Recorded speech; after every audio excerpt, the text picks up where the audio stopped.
This seems pretty juicy. Google is being sued by the DOJ for antitrust violations, accused of illegally paying various app makers and stuff to have Google as the default search engine.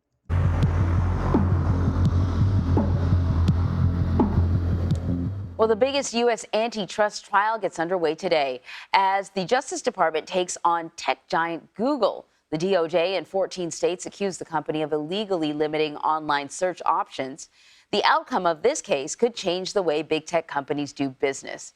Google strongly denies the accusations. Well, senior business and tech correspondent Jo Ling Kent has more from Washington.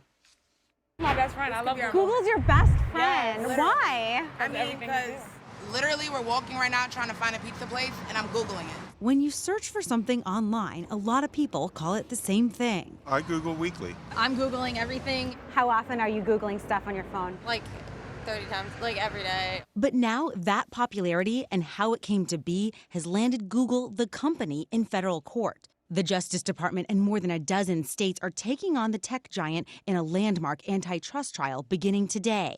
The government claims Google illegally pays billions of dollars to Apple, Samsung, LG, and beyond to make Google the default search engine on your phone and computers, shutting out rivals like Microsoft Bing and DuckDuckGo.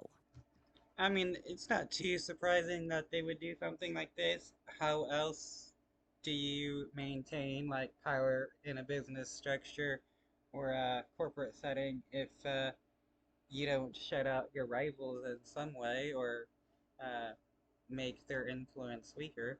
This, the government says, allows Google to dominate nearly 90% of all searches in the U.S. and 95% of searches on mobile devices. Would you ever change? To where? The government also says Google uses that dominance to charge advertisers higher prices and favors advertising on its own platform and steers advertiser spending towards itself. Google denies any wrongdoing. Is Google breaking the law here? No, we're not. We believe that people use Google because it's helpful.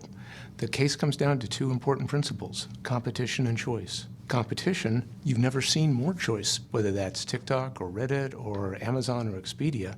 Google's chief legal officer, Kent Walker, also says if a user doesn't want to use Google as the default, they can change it. It really couldn't be easier. You can sit at home on your couch and change what search engine you're using. It's as easy as changing your shoes.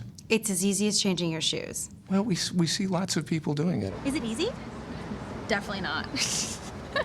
It's definitely not easy. I feel like, here, you would probably have to go. See, I don't even know where it is. And for small companies trying to compete for your business online, critics of Google say it's nearly impossible. Google's dominance means that a lot of innovators that might come along in the tech space, really can't get a toehold. And if we, take action against these tech monopolies, really insist that they, that they cannot be these dominant gatekeepers, we open up the market, and we're going to see all kinds of innovations and new developments, online. Now, the outcome of this trial could really impact how small businesses are able to compete with that giant Google. And the trial here is expected to last about 10 weeks. If Google loses, it could face fines, damages, a potential restructuring.